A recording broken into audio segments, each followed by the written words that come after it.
We're going to go over the recent drama that the resilient Jenkins family has been wrapped up in. And let's be honest, this family always has a daily dose of drama. This time, the story starts with a big change in Dishon's life.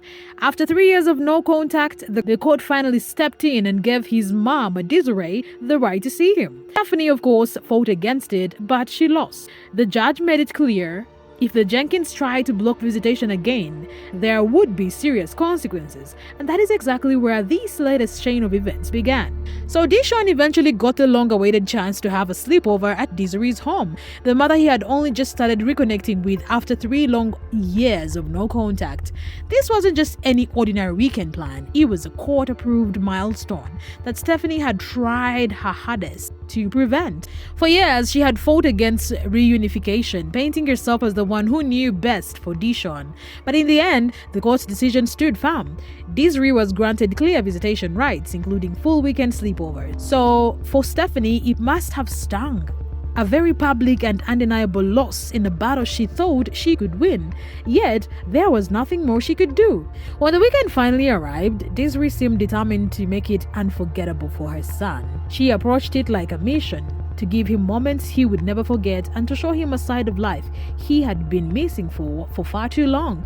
This wasn't going to be just a couple of days of sitting around the house. She mapped out fun, activity-filled plans that would give him a sense of adventure and family connection.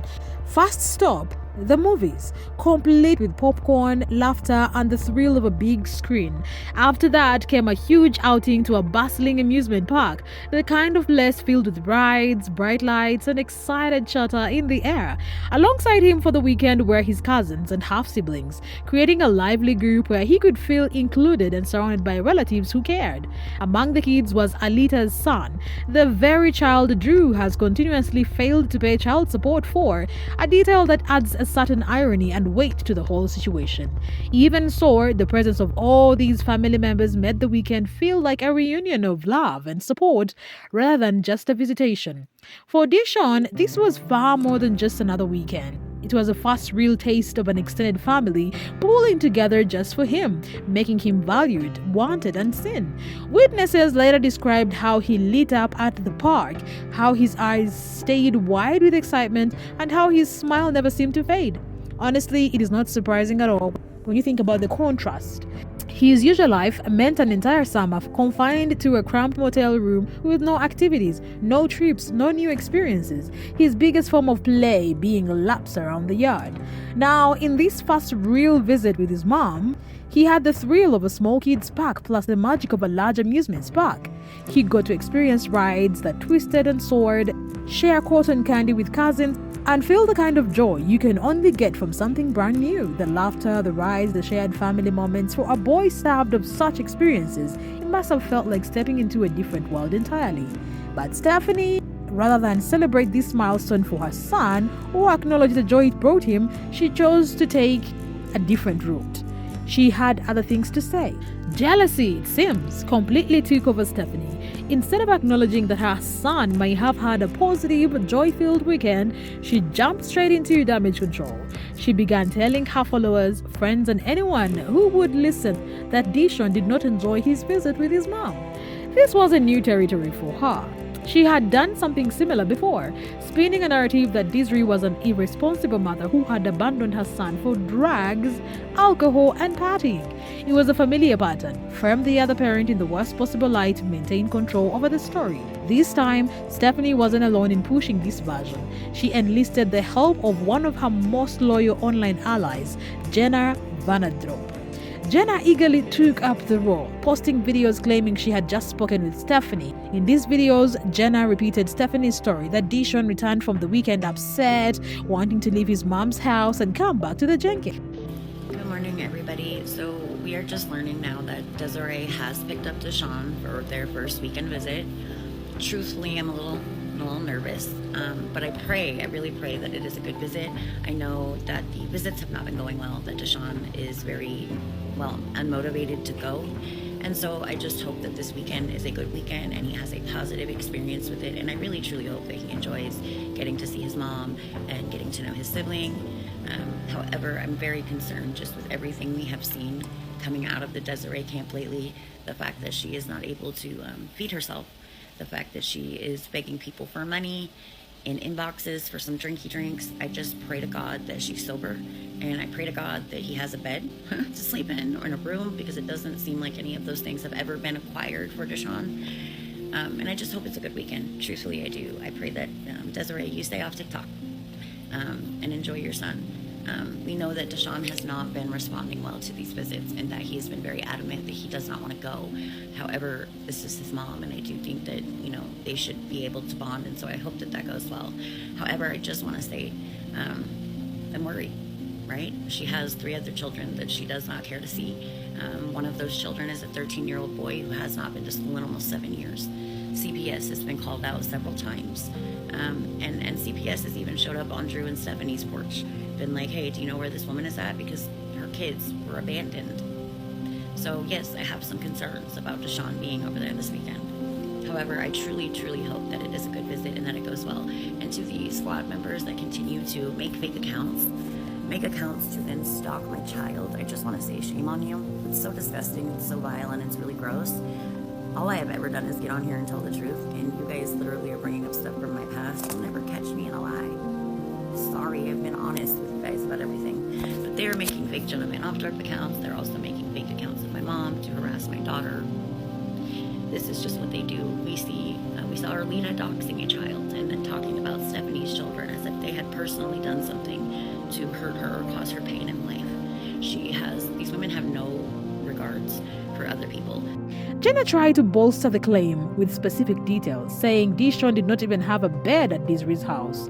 She stressed that at least in the motel, he had one, making it sound as if this was a major reason Deshawn supposedly wanted to return. But here's where the cracks in the story start to show. In court, Desiree had already made it clear that she had a room and a bed prepared for her son. So does this rumor really hold water? It doesn't seem likely. Still, Jenna did not stop there. She pushed the accusations further, intensifying the narrative to make Desiree look not only like an inadequate mother, but also as someone actively using her own child for personal benefit. Jenna claimed that on the very first night Deshawn stayed over, instead of focusing on bonding with him after years apart, Desiree went live online. During that live stream, according to Jenna, she allegedly asked viewers for PayPal donations to help over his needs. By framing this moment as a priority choice, money over quality time, Jenna painted a picture of a mother who is more interested in fundraising than in reconnecting with her son. So to say I am shocked,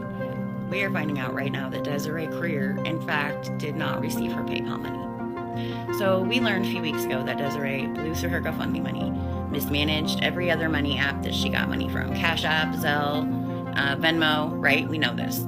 We know that a few weeks ago, several members of the Des Squad created a chat, but in this chat, they were discussing her finances, how she had blown through everything and basically had nothing, was very much not sober, and was begging people for alcohol money, begging people, please send me some DoorDash. I don't have any money. I can't feed myself. But yet she has a full-time job and thousands of dollars in donation money. It's not making sense. So in this chat, these squad members were discussing Desiree, and they basically laid it all out, everything. And what happened was these chat messages got released, right? And there was this riffraff in the Des Squad, and some people left and went their own way. We saw Desiree get on and address it and let people know that, whoever it was that walked away, she still cares about them, she still respects them, yada, yada, yada. Cut to a week ago, we see Arleta get on and say that the PayPal money is missing. We then see Alicia and Desiree get on and state the same thing. Well, today, we are learning that Desiree was being very truthful when she said she did not receive all of the PayPal money. And regardless of my opinion of Desiree, if she was given money by anybody, to anybody, it should have immediately been sent to Desiree. That's not what's happening, though. Apparently, the people that were responsible for these donations have reached out to Desiree and begged Desiree to explain that these PayPal donations were never stolen. But because Desiree refused to do that, why would Desiree come out and defend anybody when there were several of her squad members stating that she was doing these things? I don't care even if she did do them. She was in the middle of a child custody case. It was very irresponsible for anybody on her team to be discussing that. And I would get why Desiree would be upset, truthfully. But I'm just shocked to learn that Not only did Desiree not receive these PayPal donations, refunds were being given out. And not because Desiree asked for refunds to be given out. The people that were holding on to the PayPal money just felt like that was the right thing to do, even though the donations weren't for them, which really makes me mad because that was for Deshaun. Jenna's framing was deliberate, the detail about it being the first night added emotional weight, making it seem like a blatant disregard for what should have been a precious moment. The PayPal mention reinforced the idea that Desiree's motives were transactional. This narrative fit neatly into the image Jenna and Stephanie had been building for years. Desiree as selfish, unreliable, and opportunistic. Given the long and very public history between these women, filled with disputes, mutual call-outs, and online digs, it is hardly surprising that such claims emerged. Both Jenna and Stephanie had been vocal opponents of Desiree from the very beginning, often joining forces to undermine her credibility. But when you factor in the timing, the recycled nature of the accusations, and the presence of contradictory facts, the picture shifts. It starts to look far less like an honest attempt at truth-telling and far more like yet another orchestrated chapter in a drawn-out smear campaign, one that seems to resurface conveniently whenever Desiree experiences a positive moment with her son. Here's where it gets interesting, and more than a little strategic. After trying to downplay and even undermine Dishon's time with his mom, Stephanie suddenly shifted gears and began presenting herself in a whole new light. The caring, involved mother persona. It was a pivot that felt less like a natural change of heart, and more like a calculated PR move aimed at reshaping public perception. Right after the visitation weekend, she rolled out for her first piece of evidence for this new image, a video of herself making baby food from scratch for her 7-month-old. She talked extensively about the natural nutrients, describing in detail how she was manually mashing strawberries, peaches, and broccoli because she did not have her blender, which she made sure to point out was still in the storage unit. That wasn't just a passing comment. The storage unit itself has been a point of contention, with Drew's sister publicly claiming it has been auctioned off. By slipping in the phrase "still in the storage unit," Stephanie seemed to be making a not-so-subtle rebuttal, using her baby food video to double as a credibility statement. Then came the next act. She filmed herself Let's attempt to turn this into some baby food without a blender. And yes, I do have a blender. I actually have 2 blenders in our storage unit, which, yes, we still have our storage unit, but they're not here with us at the motel, so I wanted to see what I could do with what we had on hand. And I'm not going to get a perfect puree without a blender, but my baby's already eaten things that are kind of chunky, and I can tell you this is my foodie kid already. She would go crazy on some barbecue if I let her. And this may come as a shock, but I'm not actually an idiot when it comes to raising kids and starting them on their solid journey. I would have just smashed the peaches and the strawberries together, but I really wanted to try to add a vegetable to this, hence why I ended up going with the pot method. Because I'm gonna tell you right now, my girl's already been eating strawberries and peaches separately.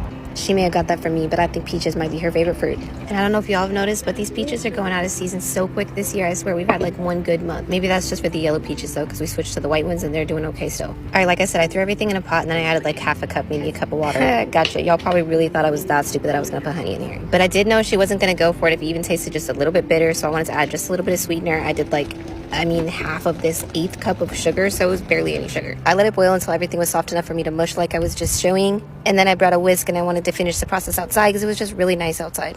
And right as I sat down to do this, my baby boy wanted to come up and give me some loves. It was just so sweet. Also, a quick update for those of you that have been wondering, this little guy is saying some words. He's saying dada, hello, hi, as well as he gestures at things and makes the beginning sounds of words that you can tell he's going for. And try to remember before you judge, not all kids have the same timing. We applaud all of our kids for their accomplishments. I was so fixated on mushing up this food, I didn't even realize how awful this angle was for me. And no, I'm not pregnant. I'm just currently rocking a mom bod, but I wanted to mix this up and get it a little less stringy than this. I mean, I feel like that stringy texture is going to throw anybody off, baby or not. Whisking got so out of hand here, I accidentally flicked some in my mouth, but hey, it wasn't so bad. It actually tasted pretty good. And yes, this was my weird ass reaction to it because it threw me off. All right, definitely not the best color and a bit time consuming, and all for nothing because the baby didn't even end up liking this one. But that doesn't mean I won't try again. And also, I'm by no means perfect. Occasionally, I do pick up organic baby food from the store for my baby, just for those busy moments when she's fussy and I need something quick. But honestly, I don't expect this girl to be on a puree diet for very long. I think she's going to transition into solids really fast. All right, later that same day, I just smushed up a strawberry and peach peach and she ate this up. And go ahead and judge me for my baby practicing her standing right next to the TV. Oh, I don't give a damn. You're gonna judge me for anything anyway. And on that note, my baby girl is so close to standing without holding on to anything. I'm so proud of her. I really feel like she's gonna be walking before 9 months. Alright, if you made it this far through the video and you're not already following me, what you doing? Thank you for watching. I appreciate y'all. Bye-bye now. Their old apartment, Stephanie and Drew had the bedroom while the kids slept in the kitchen or living room, so the setup may have changed, but the logic hadn't. Finally, she tried to frame her nightly wake-ups as a conversation about children's health and development, claiming that sleep patterns reveal a lot. Yet, this is the same woman who once kept her kids up late during holidays purely so they could eat dinner with Drew after his night shifts, a choice directly at odds with her new sleep-focused narrative. The whole sequence feels like a pattern we've seen before. Create a situation, then present herself as the solution. It is like she manufactures the problem just so she can bask in the applause for fixing it. Stephanie has been talking about finding housing since well before the eviction that pushed them into their current situation. It has been a constant refrain in her content, always paired with claims that securing a home is their top priority. Yet here they are, 6 months later, still living in the same cramped motel room. Recently, she posted yet another update, this time about a fresh rejection, writing, "The place would have been perfect for our family." Her tone suggested disappointed, but also a hint of disbelief, as though she couldn't imagine why they were turned down again. In reality, the reasons seem painfully obvious, almost glaring to anyone looking from the outside in.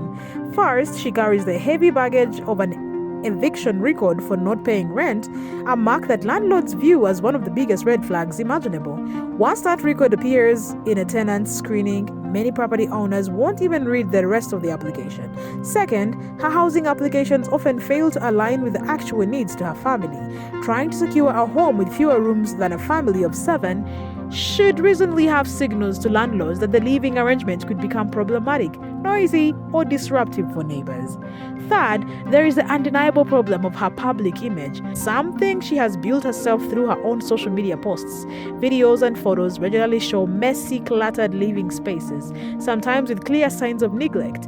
To a property owner, this raises legitimate concerns about whether she would maintain their property in good condition or leave it in worse shape when she moves out. And finally, the financial stability issue looms large.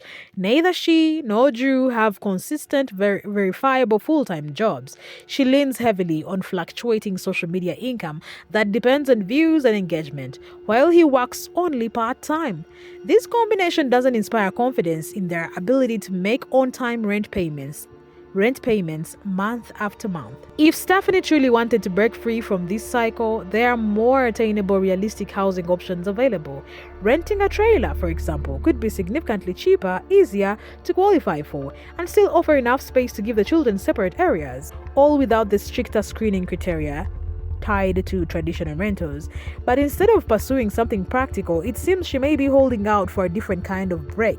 Free housing through the Motel shelter program or a government subsidy like Section 8. Whether her reasoning is rooted in convenience, a reluctance to shoulder new financial responsibilities, or simply waiting for a solution to fall into her lap, the end result is the same. The family remains trapped in the exact cycle she claims she's desperate to escape. Recently, Stephanie revealed they're no longer receiving food stamps, but instead of sounding relieved, proud, or even neutral about reaching self-sufficiency, she came across as almost irritated. It felt less like an achievement she had been working toward and more like an inconvenience she now needed to justify to her audience. Her tone suggested that losing that government assistance was a setback, not a step forward. To reframe the situation, she decided to spin it in her favor by filming a grocery haul video. In the footage, she displayed bags of food with a proud smile, pointing out that Drew had purchased everything without the help of government aid. She emphasized that they could still get the same food as before, presenting it as though maintaining the same grocery list was proof of stability. So y'all kept saying, what are you going to buy when you run out of benefits? And you'll have benefits to rely back on. And we kept trying to tell y'all the same damn thing. So here you go. And this is what our typical grocery haul looks like, whether we're on benefits or not, because my man does all of that, coupon and clip and all that stuff. And I cannot even thank my man enough. I am ever so grateful he takes that part over. I kind of give him a basic idea of what I want to make throughout the week, what fruits I want to have on hand, and he does his best to hop from store to store and find the best deal. And oftentimes we're going to base whatever fruit we have on hand with whatever's best in season at the time. And I know. I thought y'all said you didn't eat dyes or any processed foods. I did say we ain't perfect on that too. But we have kicked the candy habit and we replaced it with fruit snacks. It's not much better, I do agree, but still. I would say we have relied a little bit more on a bit convenient food because of the situation with the motel and not having an oven, but I just think that's no excuse. Mamas, I gotta do a little bit better. I mean, I do cook at least 2 meals a day, but still, I feel like we've relied a little bit more on convenient snacks for the kids, and I would rather them have handmade snacks, homemade, from scratch type shit. I just gotta do better. I really do. I really appreciate y'all. But here is the truth. Providing meals for your own children is not a remarkable milestone. It is the bare minimum responsibility of a parent. Despite that, she used the moment to heap praise on Drew. She painted a picture of him as the tireless provider, describing how he went from store to store searching for the best deals and even brought all the kids along for the trip. The subtext was clear. She wanted her viewers to see him as a hardworking, hands-on father figure. But the reality beneath that staged narrative tells a much different story. Drew's track record is well known and far less flattering. A long history of avoiding steady employment, repeated failures to pay court-ordered child support, and a pattern of doing the bare minimum at home. One well-documented grocery run, no matter how many stores he visited or how many kids he wrangled along the way, doesn't erase years of neglecting responsibilities. And it certainly doesn't change the bigger picture. Despite all this supposed progress, the family is still living in a motel with no permanent home in sight. From court battles and rumor campaigns to meticulously staged good mom performances, relentless social media spin, and a growing list of housing rejections, the Jenkins drama shows no signs of slowing down. If anything, it is accelerating. Each chapter bleeds seamlessly into the next, with every new development adding yet another knot to an already tangled and overstaffed narrative. The way the events overlap feels almost scripted, as though the moment one fire begins to die down, another is deliberately sparked to keep the embers of attention burning. They publicly claim they are working towards stability, painting visions of a calmer, more grounded future, but their actions repeatedly undermine those words. The recurring patterns are impossible to ignore. Heated public disputes that spill across platforms, questionable personal and financial choices that raise eyebrows, and carefully crafted performative image building meant to reset the narrative in their favor. If history has shown us anything about this family, it is that genuine calm never lasts more than a bit. There is always another twist waiting in the wings. A fresh judgment, a sudden revelation, a calculated PR move, ready to burst into the public eye and feed the endless cycle of spectacle that has become their brand of everyday life.